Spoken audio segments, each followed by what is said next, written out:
মানুষ কেন নামাজ পড়ে না এর আসল কারণ জানলে আপনি আশ্চর্য হয়ে যাবেন। পৃথিবীর বুকে থাকা একমাত্র পাপাচারী ব্যক্তি যাকে আল্লাহর রাসূল নিজ হাতে হত্যা করেছিলেন, তাকে হত্যার কারণ জানলেও আপনি আশ্চর্য হবেন।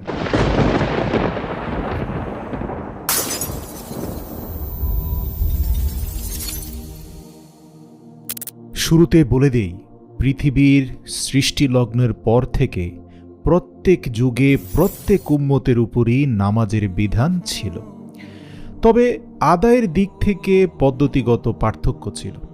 আগের যুগের লোকেরা তাদের নবীর দেখানো পদ্ধতিতে নামাজ পড়ত, আর বর্তমান জামানায় আমরা মুহাম্মদুর রাসূলুল্লাহ সাল্লাল্লাহু আলাইহি ওয়াসাল্লামের দেখানো নিয়ম অনুযায়ী নামাজ আদায় করি।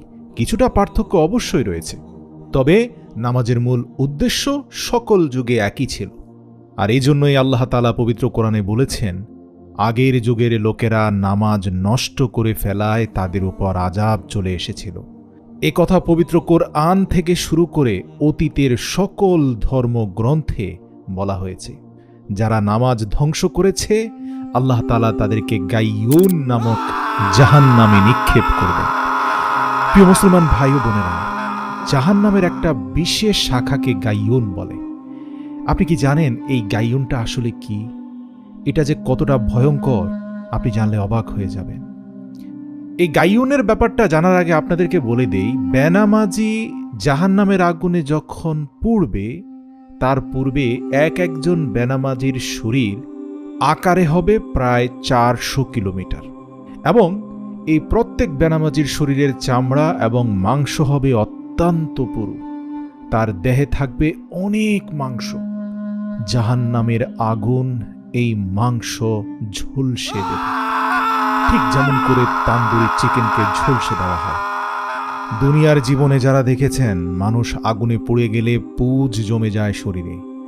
বেনামাজিকে বারবার আগুনে পোড়ানোর কারণে কোটি কোটি টন পুঁজ জমা হয়ে যাবে। এখন প্রশ্ন হলো, এত পুঁজ কোথায় গিয়ে জমা হবে?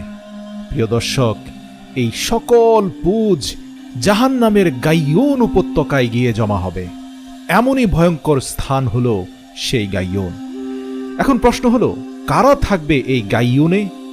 হাদিস থেকে পাওয়া যায়, যারা নিখুঁত এবং সুন্দরভাবে সালাত আদায় করত না, বেনামাজিদেরকে গাইয়ুনের পুঁজের সাগরে নিক্ষেপ করা হবে। আল্লাহ তাআলা বলেন, অতীতের লোকেরাও যুগে যুগে নামাজকে বিনষ্ট করেছে, আর নামাজকে বিনষ্ট করার পেছনে মূল কারণ ছিল প্রবৃত্তির কামনার দাসত্ব করা। অর্থাৎ মন যা চায়, মদ, গাঁজা, নারী নিয়ে ব্যস্ত থাকা, দুনিয়ার জীবনের ভোগ বিলাসিতায় এতটা নিজেকে বিলিয়ে দেওয়া যে সেলফ কন্ট্রোল বলতে যে কিছু আছে সেটা হারিয়ে ফেলা। আর ওই সকল ব্যক্তিরাই মূলত নামাজ নষ্ট করে। আল্লাহ তাআলা তাদেরকে সতর্ক করে বলেন, শীঘ্রই তারা তাদের এই গোমরাহির পরিণামের মুখোমুখি হবে। সূরা মারিয়াম আয়াত নম্বর 59। পবিত্র কোরআনে আল্লাহ বলেন, সুতরাং দুর্ভোগ সেই সব মুসল্লিদের জন্য যারা নিজেদের নামাজের ব্যাপারে একেবারেই উদাসীন। আল্লাহর রাসূল সাল্লাল্লাহু আলাইহি ওয়াসাল্লামকে জিজ্ঞাসা করা হলো, ইয়া রাসূলুল্লাহ, পৃথিবীর বুকে কোন আমল সর্বশ্রেষ্ঠ? উত্তরে আল্লাহর রাসূল বললেন, নামাজ প্রথম ওয়াক্তে আদায় করা শ্রেষ্ঠ আমল। হাদিসটি নেওয়া হয়েছে তিরমিজি শরীফ থেকে। এছাড়াও বেনামাজির ব্যাপারে আরেকটি তথ্য দেওয়া হয়েছে, সেটা হলো এই বেনামাজিদেরকে সাকার নামক আরেক ধরনের জাহান্নামে নিক্ষেপ করা হবে। এই সাকার হলো জাহান্নামের একটা বিশেষ উপত্যকার নাম। সাকারবাসী সম্পর্কে পবিত্র কোরআনে বলা হয়েছে, আমি তাদেরকে দাখিল করব সাকারে। তুমি কি জানো সেই সাকার কি? যেখানে মানুষ জীবিত থাকবে না, আবার মরেও যাবে না। সেখানে মানুষের গায়ের চামড়া ঝলসে দেওয়া হবে। সেখানে নিয়োজিত আছে বিশেষ 19 জন ফেরেশতা। সূরা মুদ্দাসির আয়াত 26 থেকে 30। আল্লাহ তাআলা আরও ইরশাদ করেছেন, কিসে তোমাদেরকে জাহান্নামের আগুনে প্রবেশ করালো? তখন তারা বলবে, আমরা নামাজ আদায়কারীদের অন্তর্ভুক্ত ছিলাম না। সূরা মুদ্দাসির আয়াত নম্বর 42 থেকে 43। প্রিয় ভাই ও বোনেরা, নামাজ ছেড়ে দেওয়া লোকগুলোর জন্য আরও একটি জাহান্নাম রয়েছে। সেই জাহান্নামের নাম হলো ওয়াইল। পবিত্র কোরআন বলছে, ওয়াইল হচ্ছে সেই সব বেনামাজিদের জন্য যারা তাদের নামাজ সম্পর্কে বেখবর। এটা সূরা মাউন আয়াত নম্বর 4 থেকে 5 রয়েছে। আল্লাহর রাসূল বলেন, ওয়াইল হচ্ছে এমন একটি জায়গা যেখানে জাহান্নামীদেরকে সাপ এবং জীবজন্তু এমনভাবে খাবে যে কিছুক্ষণ পর তাদের হাড্ডির উপরে আবার পুনরায় মাংস ও চামড়ার আবরণ চলে আসবে। তারপরে সাপ এবং বিচ্ছু এসে আবার খাবে, তারপর আবার মাংস এবং চামড়া গজাবে, আর এই প্রক্রিয়া চলতেই থাকবে। যখন তাদেরকে বলা হবে নত হও, তখন তারা নত হয় না। সেদিন মিথ্যা আরোপকারীদের জন্য ওয়াইল হবে এক মাত্র প্রতিশোধ। আর যারা নামাজ আদায় করে না, আখিরাতে তাদের বন্ধু হবে ফেরাউন, হামান এবং উবাই ইবনে খালফ। আপনারা কি জানেন এই উবাই ইবনে খালফকে? এই উবাই ইবনে খালফ এমন এক জঘন্য ব্যক্তি যাকে দয়ার নবী নিজেই হত্যা করেছেন। এই পাপাচারী ছাড়া নবী করিম সাল্লাল্লাহু আলাইহি সাল্লাম আর কাউকে নিজ হাতে হত্যা করেননি। এই উবাই ইবনে খালফ সে কখনোই আল্লাহর রাসূলের প্রিয় সাহাবী বেলালকে নামাজ পড়তে দিত না। বেলাল নামাজ পড়তে চাইলে তার হাত পা বেঁধে মক্কার অলিতে গলিতে দুষ্ট যুবকদের লেলিয়ে দিয়ে মার খাওয়াতো, পাথর মারত। বেলাল চিৎকার করে বলতো, আমাকে একটু সালাত আদায় করতে দাও, আর তখনই উবাই ইবনে খালফ তাকে অত্যাচার করতে থাকত। এভাবেই একদিন রাসূল সাল্লাল্লাহু আলাইহি ওয়াসাল্লামের বিরুদ্ধে কঠোর কটূক্তি করে, এত বাজে বাজে কথা বলে যা হয়তো আমি আপনি নিজ কানে শুনতেও পারবো না। সে তা বলেই থামিনি, তলোয়ার হাতে নিয়ে আল্লাহর রাসূল সাল্লাল্লাহু আলাইহি ওয়াসাল্লামকে হত্যা করতে যায়। ধস্তাধস্তির এক পর্যায়ে আল্লাহর রাসূল সাল্লাল্লাহু আলাইহি ওয়াসাল্লামের হাতে নিজ তরবারির আঘাতেই নিহত হয় উবাই ইবনে খালফ। আল্লাহর রাসূল বলেন, উবাই ইবনে খালফ ওয়াইল নামক জাহান্নামের বাসিন্দা হবে। প্রিয় মুসলিম ভাই ও বোনেরা, যে যে অবস্থানেই আছেন না কেন, মনে রাখবেন, যত পাপই করেন না কেন, নামাজ দয়া করে ছাড়বেন না প্রিয় ভাই। কারণ নামাজ ছেড়ে দিলে আপনি তওবা করেও মাফ পাবেন না। নামাজ এমন এক ইবাদত যা ছেড়ে দিয়ে তওবার পরেও ক্ষমা পাওয়া যায় না, যে পর্যন্ত না আপনি ক্ষতিপূরণ তথা কাজা নামাজ আদায় না করবেন। মনে রাখবেন, নামাজ একদিন আমাদেরকে বদলে দেবে। রাসূল সাল্লাল্লাহু আলাইহি ওয়াসাল্লাম ইরশাদ করেছেন, কাফের এবং ঈমানদারের মধ্যে ব্যবধান হচ্ছে শুধুমাত্র নামাজ। সুতরাং যে ব্যক্তি নামাজ ছেড়ে দেয় সে কুফরি কাজ করে। ইসলামের চতুর্থ খলিফা আলী রাদিয়াল্লাহু তাআলা আনহু বলেছেন যে ব্যক্তি নামাজ পড়ে না সে কাফের। একদিন সকালবেলা আল্লাহর রাসূল সাল্লাল্লাহু আলাইহি সাল্লাম সাহাবীদের সাথে এক বিশেষ স্বপ্নের আলোচনা করছিলেন। রাসূল সাল্লাল্লাহু আলাইহি সাল্লাম বলেন, আজ রাতে আমার কাছে দুজন আগন্তুক এসেছিল।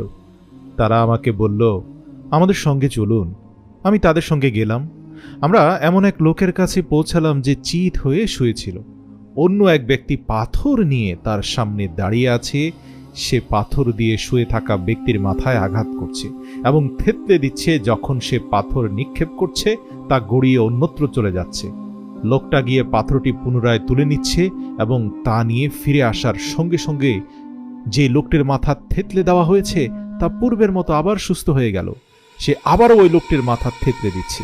রাসূল সাল্লাল্লাহু আলাইহি সাল্লাম বললেন, একই ঘটনা আমি পুনরাবৃত্তি দেখতে পেলাম। আমি আমার সঙ্গী দুজনকে জিজ্ঞাসা করলাম, আল্লাহু আকবার, এরা কারা? আমার সঙ্গে থাকা দুজন ব্যক্তি বললেন, এই ব্যক্তি কোনো কারণ ছাড়া, শারীরিক অসুস্থতা ছাড়া, শুধুমাত্র অলসতার দোহাই দিয়ে এশার 4 রাকাত ফরজ নামাজ না পড়েই ঘুমিয়ে যেত। মনে রাখবেন, শুধু আপনি নামাজ পড়লেই যথেষ্ট নয়, আপনার পরিবার পরিজন এবং নিকট আত্মীয় স্বজনকে নামাজের ব্যাপারে আগ্রহী করতে হবে। যে ব্যক্তি মানুষকে সৎ কাজের উপদেশ দেয়, অসৎ কাজ থেকে বিরত থাকার পরামর্শ দেয়, আল্লাহ তাআলা বলেন, আমি তার প্রতিটি কথার বিনিময়ে এক বছরের ইবাদতের নেকি দান করব। এমন ব্যক্তিকে আমি জাহান্নামের শাস্তি দিতে লজ্জাবোধ করি। তাই ঈমানদার ব্যক্তির অত্যাবশ্যকীয় কর্তব্য হচ্ছে অন্যকে সৎ কাজের উপদেশ দেওয়া এবং নিজেও সৎ কাজ করা এবং অসৎ কাজ থেকে বিরত থাকা। প্রিয় ভাই ও বোনেরা, আমি প্রায় দেখি নামাজের সময় হয়ে গেছে, আজান হচ্ছে, অথচ ছেলেরা আড্ডা দিচ্ছে দোকানে, চায়ের দোকানে খোশ গল্প চলছে। সরকারি দল, রাজনৈতিক দল, বিরোধী দল নিয়ে কত আড্ডা। বিশেষ করে আসর ও মাগরিবের সময় চায়ের দোকানের আড্ডা দেখলে আর মসজিদে লোকের অবস্থান দেখলে আমার মনেই হয় না কেন যে মানুষ এই দেশকে ৯৫% মুসলমানের দেশ বলে। কারণ অধিকাংশ মুসল্লিরাই তো আড্ডায় নিমগ্ন। মসজিদগুলো ফাঁকা পড়ে আছে। আর মহিলাদের ক্ষেত্রেও অনেককেই দেখা যায় সংসারের কাজে এতই ব্যস্ততা যে তারা নামাজের কথাই ভুলে যান। এভাবেই নামাজের সময় পার হয়ে যায়, আর পড়া হয় না। এভাবেই অলসতা করে আমরা দিনের পর দিন নামাজ কাজা করে ফেলছি। তাই ভাই ও বোনেরা, আসুন আমরা একটু নামাজি হওয়ার চেষ্টা করি। প্রিয় নবী সাল্লাল্লাহু আলাইহি সাল্লাম যখন মেরাজের রাতে আল্লাহ পাকের সাথে সাক্ষাৎ করেন, তখন নবী করিম সাল্লাল্লাহু আলাইহি ওয়াসাল্লাম বলেন, হে আল্লাহ, আমি যখন দুনিয়াতে গিয়ে আমার উম্মতকে বলবো আমি আল্লাহ পাকের সাথে দেখা করে আসলাম, মেরাজ করে আসলাম, আকাশ জমিন গ্রহ নক্ষত্রের সৃষ্টিকর্তা মহান আল্লাহ সুবহানাহু ওয়া তাআলার সাথে আমার সাক্ষাৎ হয়েছে, আমার উম্মতরা আবেগে আপ্লুত হয়ে কাঁদবে আর বলবে, হে আমাদের প্রিয় রাসূল, আমাদের কি হবে? আমরা তো আল্লাহর সাথে দেখা করতে পারলাম না, তখন আমি কি বলবো? আল্লাহ পাক বলেন, আপনার উম্মতকে শুধু বলবেন নামাজের সময় যেন তারা সিজদায় লুটিয়ে পড়ে দিল থেকে বলে সুবহানা রাব্বিয়াল আ'লা। প্রশংসার সাথে রবের শ্রেষ্ঠত্ব যখন তারা ঘোষণা করবে, তখন আমি নিজেই গিয়ে তাদের সাথে সাক্ষাৎ করে আসব, তাদের কলবে গিয়ে উপস্থিত হব। সুবহানাল্লাহ। সবাই কমেন্টে সুবহানাল্লাহ লিখুন। প্রিয় ভাই ও বোনেরা, রাসূল সাল্লাল্লাহু আলাইহি সাল্লাম বলেন, মুসলমানদের জন্য মেরাজ হলো নামাজ, আর এই মেরাজের শ্রেষ্ঠ মুহূর্ত হলো নামাজের সেজদা। যদি কেউ ইচ্ছে করে এক ওয়াক্ত নামাজ কাজা করে, তবে তাকে 2,44 বছর জ্বলন্ত আগুনে জ্বলতে হবে। আরও একটি হাদিসে হুজুর পাক সাল্লাল্লাহু আলাইহি সাল্লাম বলেছেন, তোমরা এই দোয়া করো, হে আল্লাহ, আমাদের মধ্যে কাউকে তুমি হতভাগ্য বঞ্চিত করো না। অতঃপর রাসূল সাল্লাল্লাহু আলাইহি সাল্লাম নিজেই বললেন, তোমরা কি জানো এই হতভাগ্য আর বঞ্চিত বলতে কাদেরকে বোঝানো হয়েছে? সাহাবীরা বলেন, ইয়া রাসূলুল্লাহ, জানতে চাই।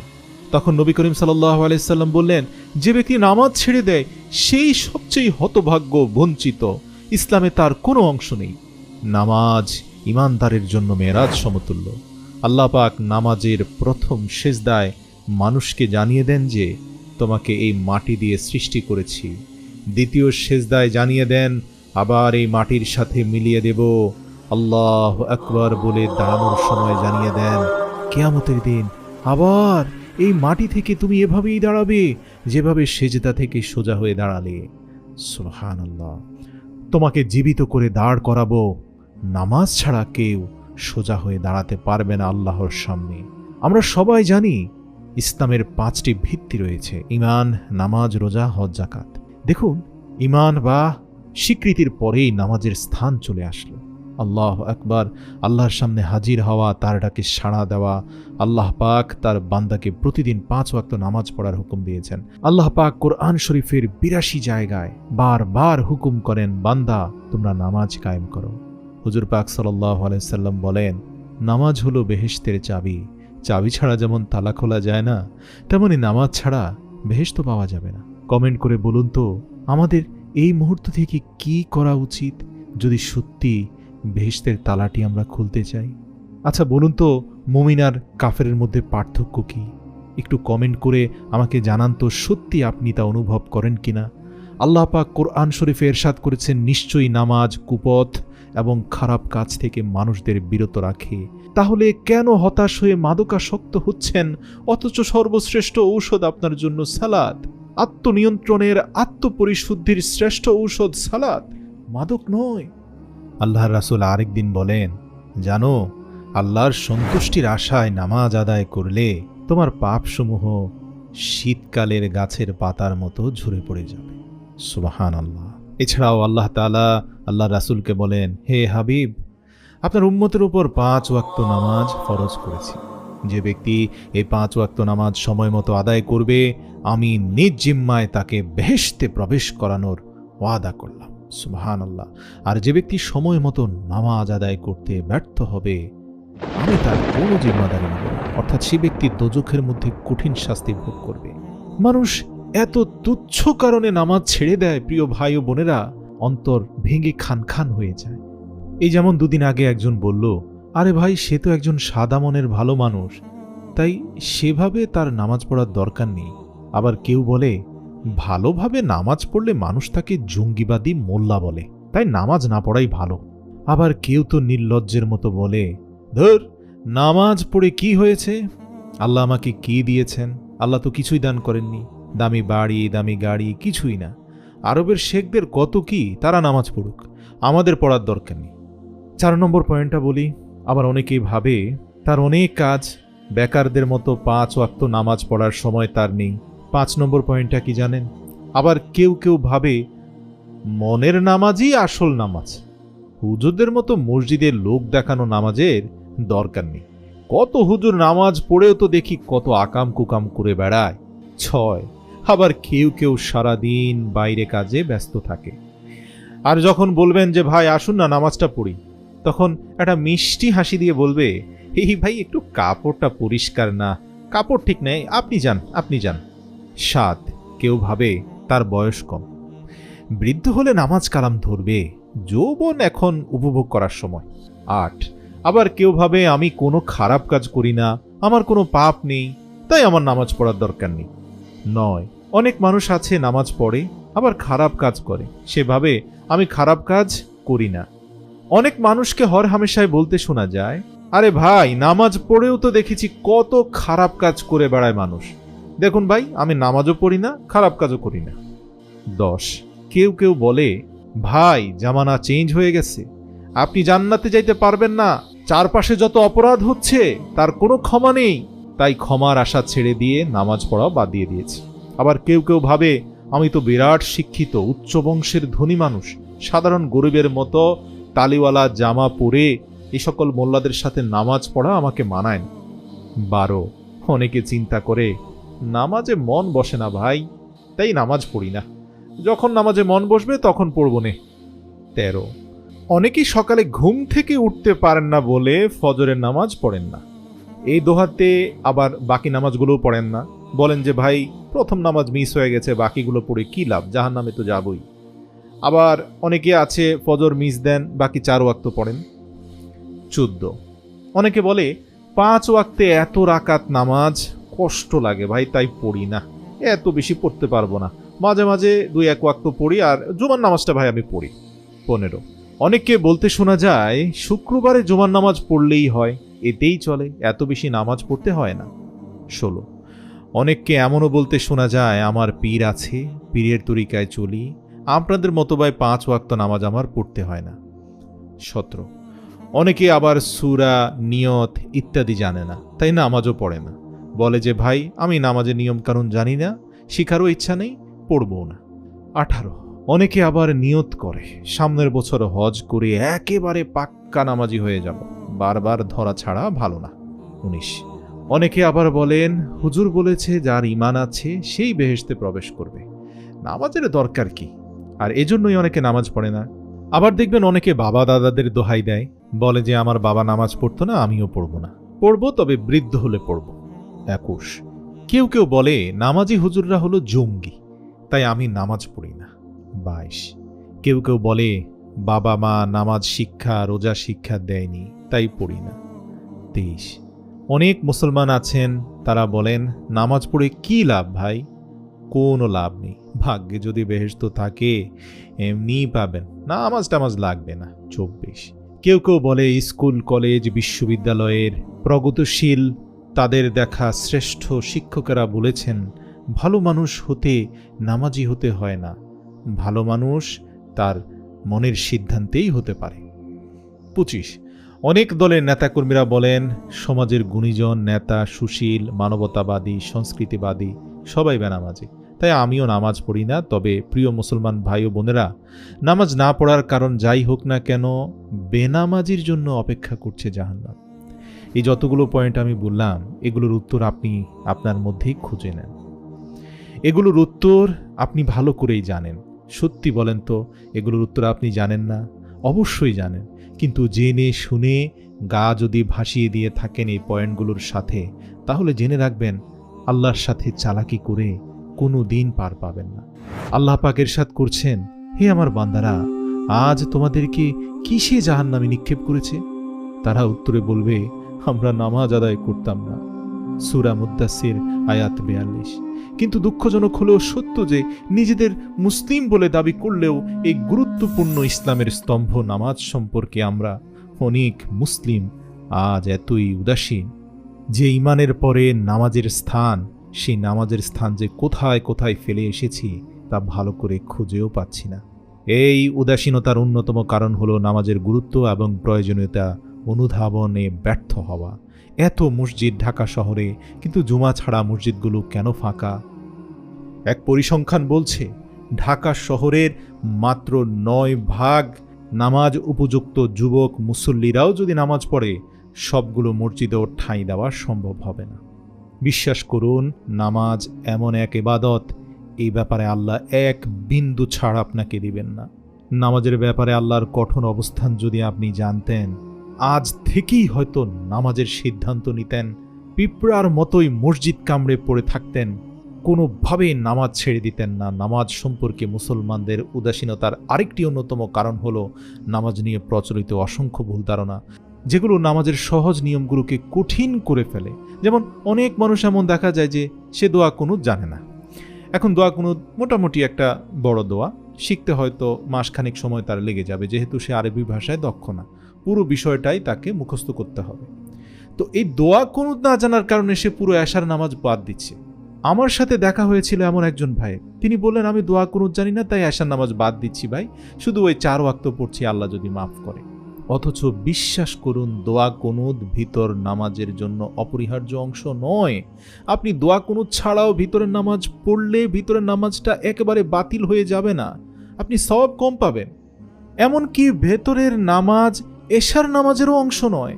মানে আপনি ভেতরের নামাজ না পড়েও যদি এশার নামাজ পড়েন, তাহলে এশার নামাজ আল্লাহর দরবারে কবুল হবে। এটা একটা ভিন্ন নামাজ। বাস্তবতা হলো নিয়মিত 5 ওয়াক্ত নামাজ পড়া খুব কঠিন কোনো কাজ নয়। কিন্তু আমরা অনেকেই ছোটবেলায় হুজুরের কাছে যখন নামাজ পড়া শিখেছিলাম, তখন হয়তো অনেক কিছু ভুল শিখেছিলাম।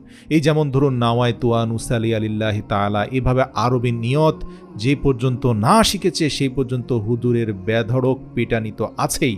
আর এই সকল মারধরের মাধ্যমে যে নিয়ত শেখানো হয়েছে, বড় হয়ে জানতে পারলাম নিয়ত একটা আত্মিক সিদ্ধান্ত, অন্তরের সিদ্ধান্ত। এরকম আরবিতে এটাকে লম্বা করে পড়তেই হবে এমন কোনো কথা নেই। ইভেন আপনি যদি বাংলায় বলেন যে আমি 4 রাকাত এশারের ফরজ নামাজ আদায় করতে যাচ্ছি, আল্লাহু আকবার, ব্যাস এতটুকুই যথেষ্ট।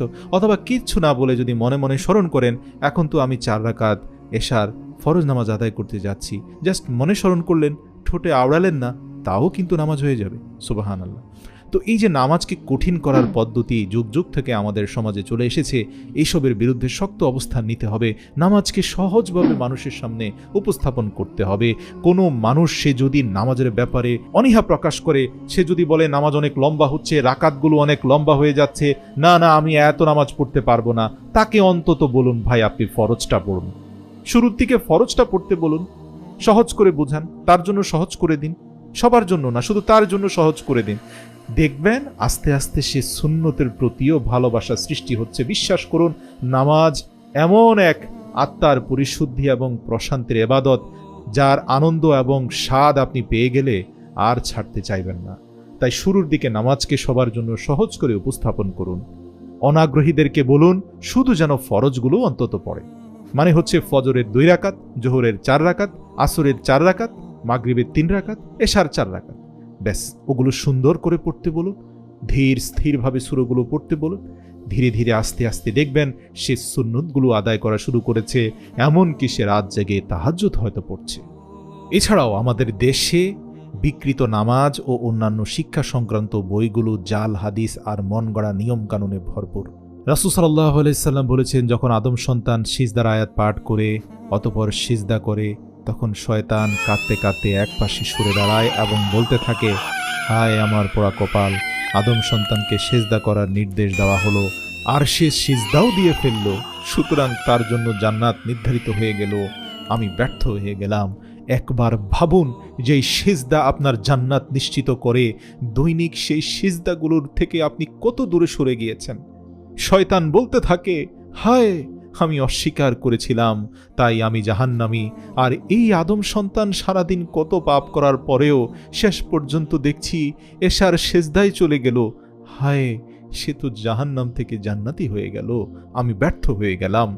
এই হাদিসটি নেওয়া হয়েছে মুসলিম শরীফ থেকে। আব্দুল্লাহ ইবনে মাসউদ রাদিয়াল্লাহু থেকে বর্ণিত। রাসূল সাল্লাল্লাহু আলাইহি সাল্লাম বলেন, যেন আমার নিকট কোন কাজটি সবচেয়ে বেশি প্রিয়? সাহাবীরা মাথা নেড়ে জানতে চাইলে আল্লাহর রাসূল বলেন, সময় মতো নামাজ আদায় করা, এটাই আমার কাছে সবচেয়ে প্রিয়। মুসলিম শরীফ থেকে হাদিসটা নেওয়া হয়েছে। আমরা অনেকেই হয়তো জানি না নামাজ পড়লে বিভিন্ন ধরনের উপকারিতা রয়েছে, অনেক রোগ থেকে আমরা আমাদেরকে রক্ষা করতে পারি। আপনি তো জানেন নামাজের শ্রেষ্ঠতম অংশ হচ্ছে সেজদা, যে সময় সরাসরি আল্লাহর সাথে বান্দার কলবে কানেকশন হয়ে যায়। এক নামাজে সেজদা অনেকগুলো শারীরিক সমস্যা থেকে আমাদের মুক্তি দেয়। সেজদাতে ব্রেন এবং আমাদের মুখের টিস্যুগুলোতে স্বাভাবিকের চাইতে বেশি রক্ত সঞ্চালিত হয়, যেটা অনেক রোগ প্রতিরোধে সাহায্য করে। ব্রঙ্কাইটিস হওয়ার সম্ভাবনা অনেকাংশে কমে যায়। গবেষণায় এসেছে বেনামাজিদের থেকে নামাজিদের ব্রঙ্কাইটিস হওয়ার সম্ভাবনা অনেক কম থাকে।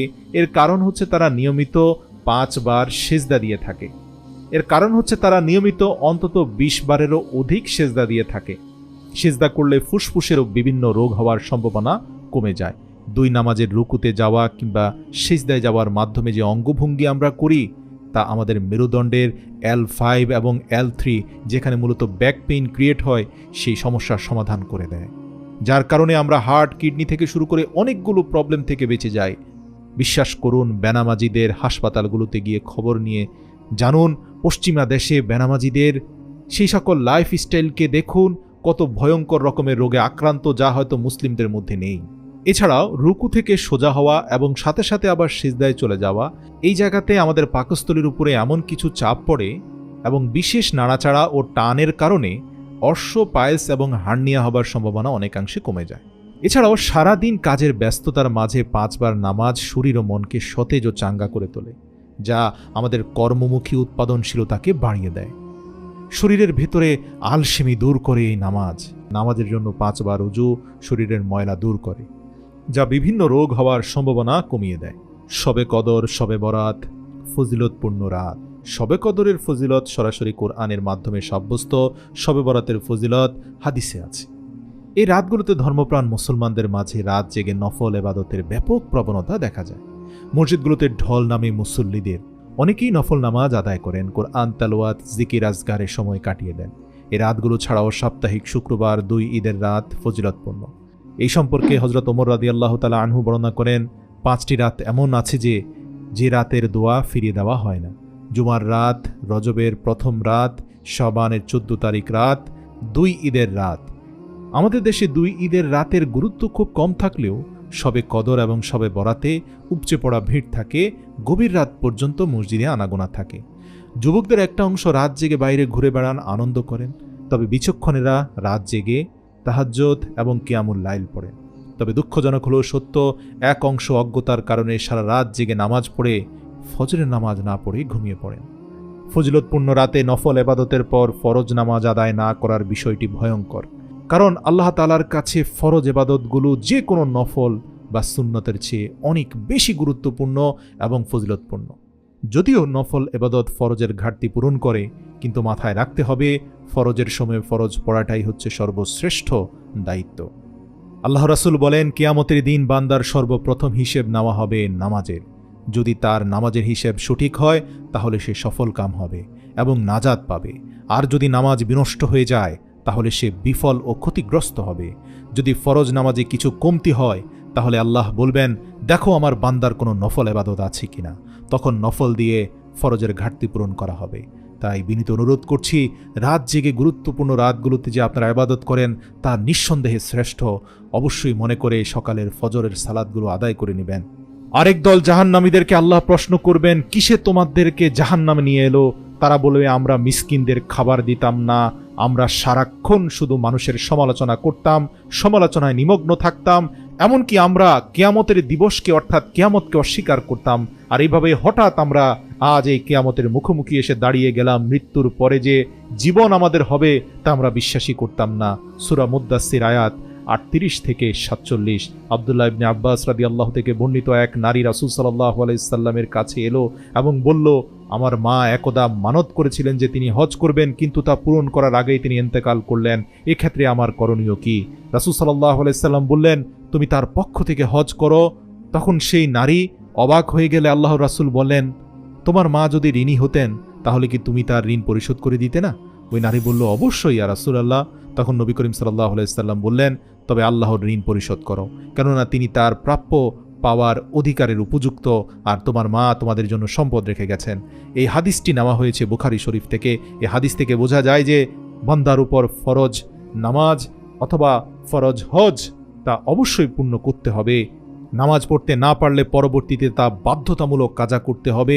খন্দকের যুদ্ধে শত্রু বাহিনী দ্বারা পরিবেষ্টিত থাকার কারণে রাসূল সাল্লাল্লাহু আলাইহি সাল্লামও তার সাহাবীদের কয়েক ওয়াক্ত নামাজ কাজা হয়ে যায়। ছুটে যাওয়া সেই নামাজ তারা রাতে আদায় করেন। এই হাদিসটি নেওয়া হয়েছে বুখারী শরীফ থেকে। মানে মাফ নেই, সংকট যত ভয়াবহ হোক নামাজ পড়তেই হবে। একান্ত ছুটে গেলে কাজা তো অবশ্যই করতেই হবে। এমনকি সফরের সময় আল্লাহর রাসূল রাতে ঘুমানোর সময় বেলাল রাদিয়াল্লাহু তাআলা আনহুকে রাতের পাহারাদার হিসাবে নিয়োগ দেওয়া হতো, যাতে নামাজের সময় জাগিয়ে তোলার দায়িত্বটা তিনি পালন করতে পারেন। এরপর সবাই ঘুমিয়ে পড়লে বেলালও গভীর ঘুমে আচ্ছন্ন হয়ে পড়লেন, ফলে সবার নামাজ কাজা হয়ে গেল। সূর্যের কিরণ নবী করিম সাল্লাল্লাহু আলাইহি সাল্লামের দেহ মোবারকে পড়তেই তিনি জেগে উঠলেন, অতঃপর সবাইকে নিয়ে ফজরের নামাজ কাজা করলেন।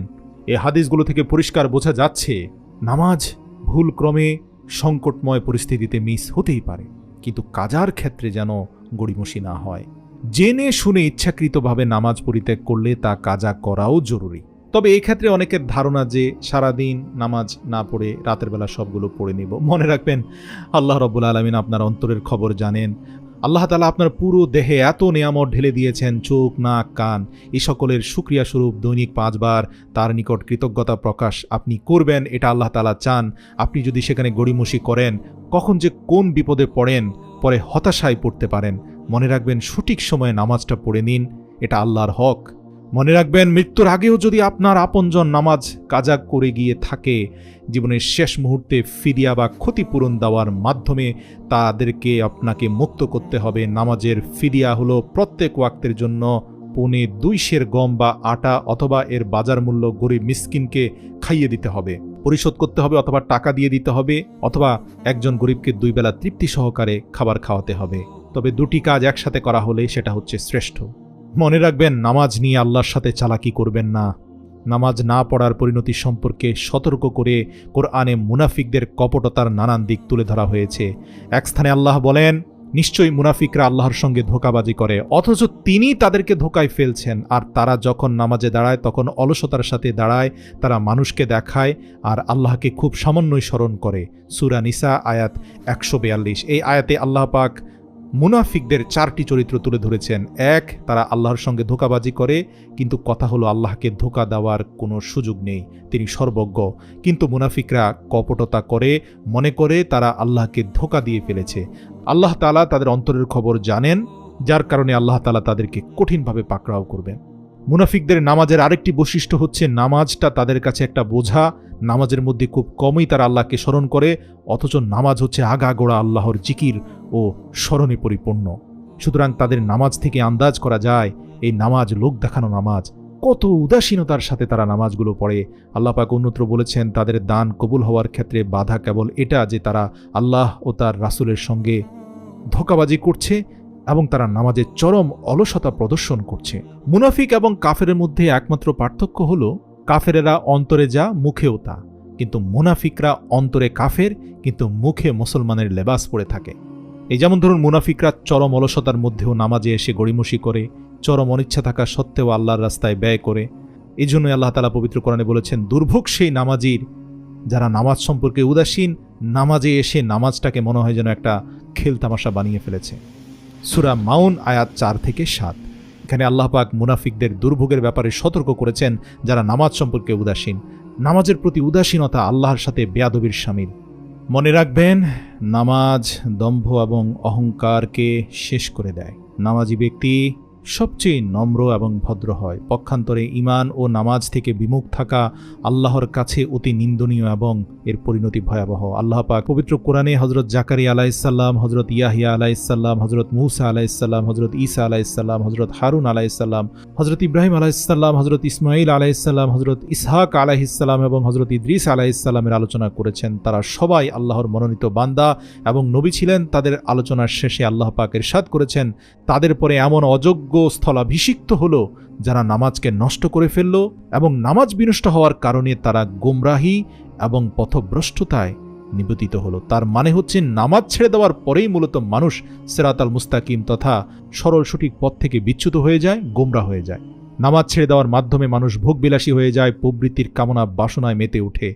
কারণ এই সব কিছুর সেলফ কন্ট্রোল বা নিজের উপর নিজের নিয়ন্ত্রণ প্রতিষ্ঠা করায় সবচেয়ে ভূমিকা পালন করে নামাজ। নামাজ ছেড়ে দিয়েছেন তো আপনার নিজের নিয়ন্ত্রণ আপনি নিজেই হারিয়েছেন। আল্লাহ রাব্বুল আলামিন যেন মৃত্যুর আগের দিন পর্যন্ত নামাজকে শক্ত করে আঁকড়ে ধরে রাখার তৌফিক দান করে। কারা কারা আমার সাথে একমত তারা অবশ্যই কমেন্ট সেকশনে আপনার নিজের শপথ বাক্যটি কমেন্ট করে যান। আমা তাওফিকে ইল্লা বিল্লাহ।